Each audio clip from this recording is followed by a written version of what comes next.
My second season playing volleyball in Sweden got off to a very rocky start. I came back from Korea completely worn out, and then when I got training again, I broke my thumb. After 8 long weeks of watching from the sidelines, I was finally back ready and raring to start playing again. And that good health would last all of one game. Yeah, not been my year so far, has it? We'll have a look at that game first against Riga, and then look at my next injury, jumper's knee. Obviously, I was chuffed to be playing properly again and starting my first game of this season since being injured, but I felt quite spaced out for this one. Not my usual self and a little bit off with the fairies. We got off to a great start as a team though, going 5-0 up initially on Simon's serve. It's nuts how quickly a game can change though. Part of the joy of volleyball. 5-0 up, you're cruising, and then a couple of good serves and good blocks from Riga, and then all of a sudden we're back to square one. Except now they have all the momentum and it's 5-all.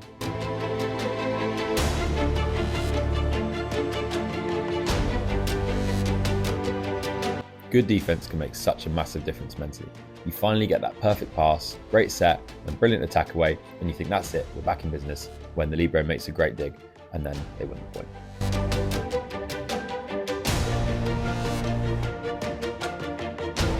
Thankfully, we did side out on the next ball. This first set continued to be pretty even for the next few points, both teams playing some good volleyball.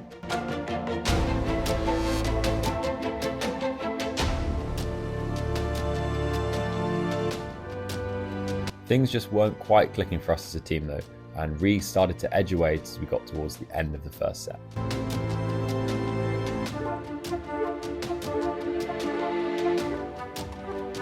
This pass marked the end of my contribution to the first set. Like I said, I felt weirdly frazzled this game. I really struggled to lock into the game. But then, having played pretty mediocrely, I was quite grateful to come off and have time to reset mentally, refocus, ready to contribute whenever I came back on. In the end then, Riga pulled away and ended up taking the first set pretty comfortably.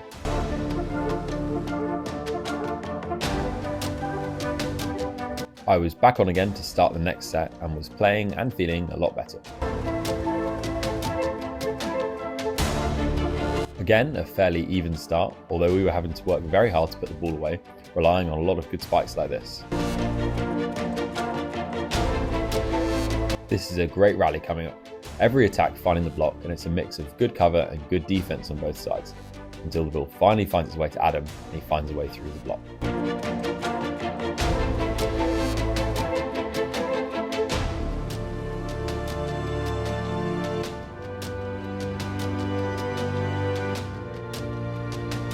Okay, so this rally doesn't have a pretty ending for us, but I've got to mention how well Albert, our libero, is passing. Watching this game back, he is diming basically everything.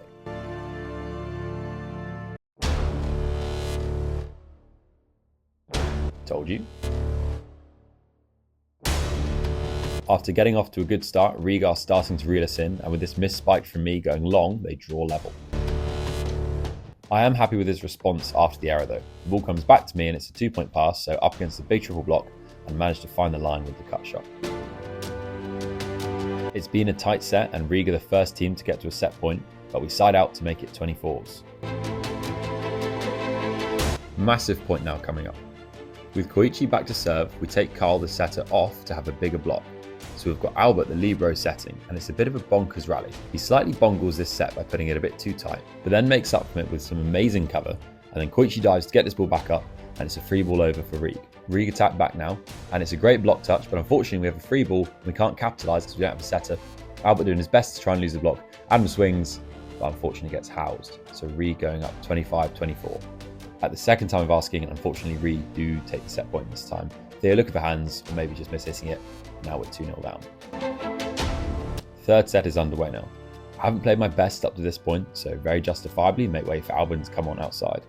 In a competitive squad, not doing anything wrong is rarely enough to keep your spot. You need to be actively doing something really good.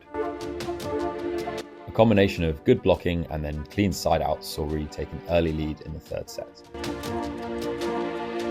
I came back on at 15-12 after Adam had finished serving to pass and bring some energy as we start to turn the tide a little bit.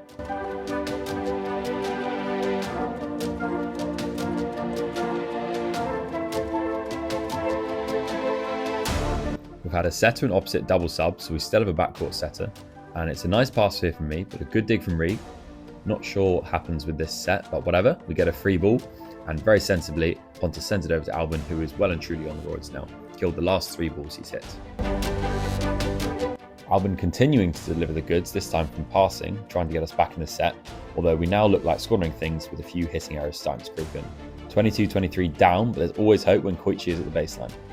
Out of system set, and then a big block to make it 23-all. Another hitting error from Ree gave us set point, although this time they do side out to make it 24-all. It's some aggressive reception from Albin and then a huge swing from Adam, but the middle blocker of all people is equal to it. Adam's determined to win the point though and gets a big block, second set point to Uppsala. How about this then as a way to take the set? Look at this block from Carl, he is up stupidly high. Let's look at that again in slow motion. Just look at how high this man is. He could have blocked this with his head if he wanted to.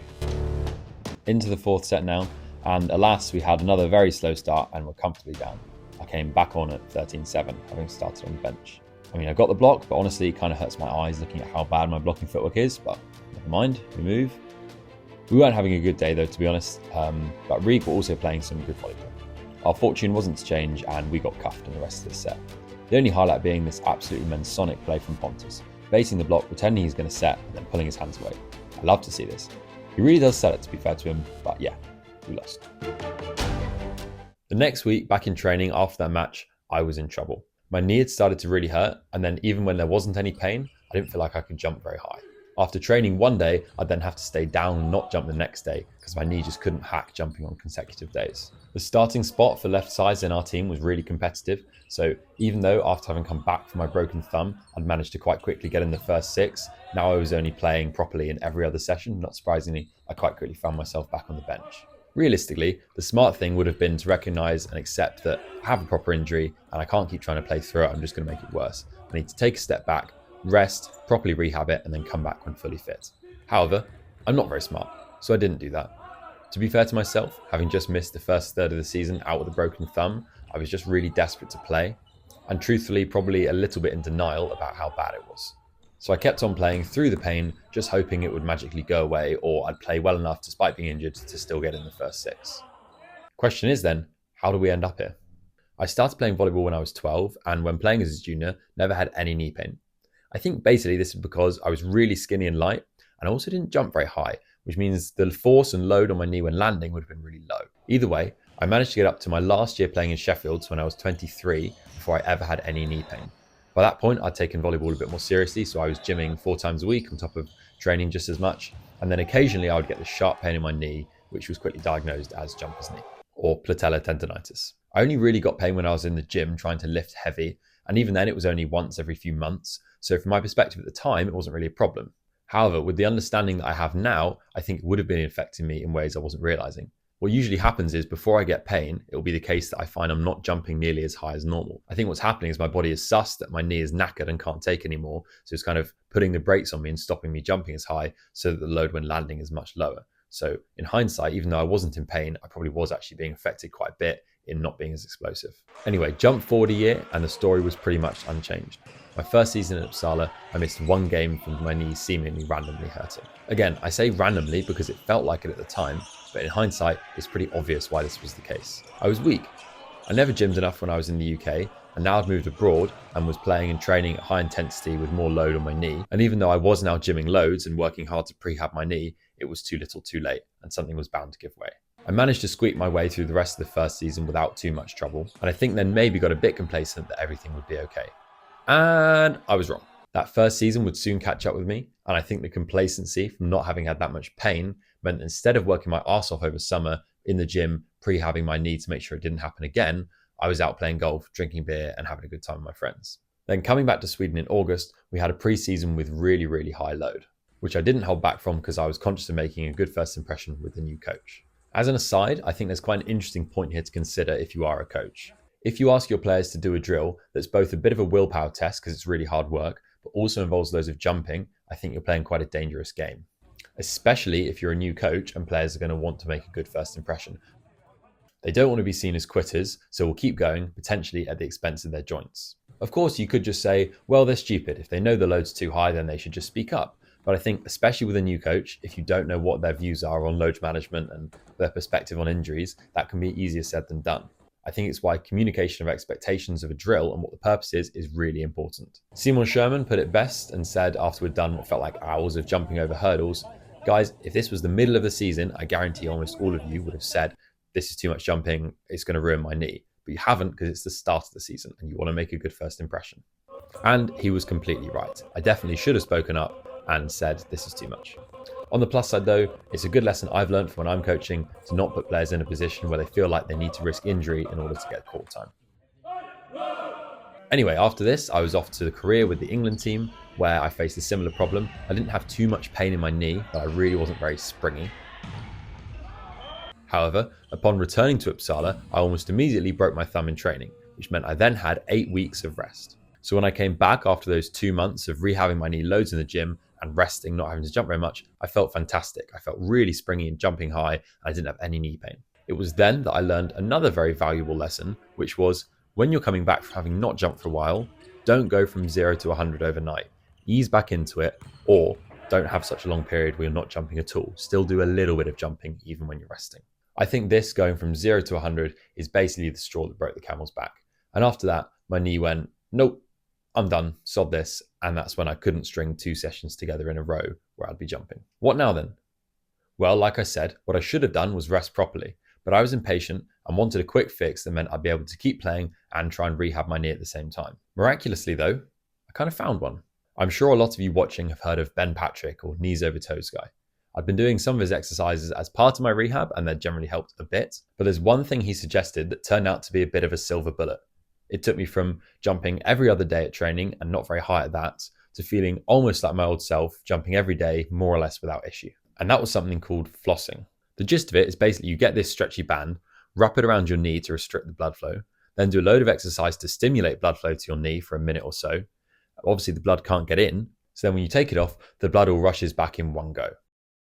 Now, I'm not a sports scientist. I'm not going to pretend to have a clue how or why this works or whether it's a placebo or not. All I know is when I started doing this both at the end of my warm-up and as the first thing after I'd finished playing, it was a game changer. Do you ever do this thing at the gym where you finish your set of something and then you re-rack the weight and do the same movement again, but now without the weight, and your arm or leg or whatever just feels insanely light and zippy and like it's flying through the air? This is basically how my knee felt or my leg felt after doing this. But as I said, I'm really not an expert here. I don't really know what I'm talking about. I'm not trying to sell you anything. I'm just telling you what worked for me. So if you have a similar situation, it could be worth trying. That said, obviously, it's not a substitute for proper load management and rehab. So I was working my way back towards the court now. The next game, I came off the bench in the last set, originally just to serve and pass, but I ended up playing really well and my knee felt great. So I stayed on front court and I'm really glad I did, because I ended up having one of my better games in attack for the short spell that I was on. I stayed on, helped bring home the set, and the 3-0 win away to Örkelljunga.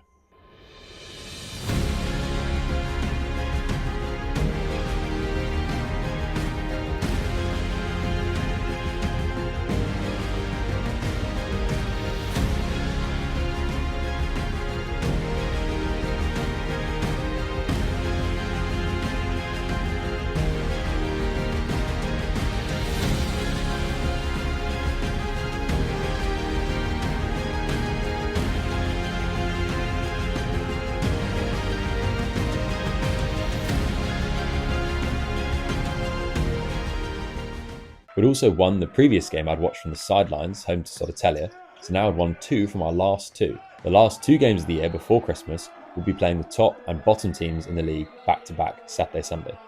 I started both games, which was a huge testament to the improvement knee-wise. That's enough prattling on about my knee for one video. It basically remained the same now for the rest of the season, and then over time, the work I've done in the gym rehabbing it has built up such that at the time of writing, I don't have any problems with knee pain, and I feel like I'm jumping my highest in most sessions. So in the next video, we'll look at those 2 home games we had to end the season before Christmas against the top and bottom teams in the league.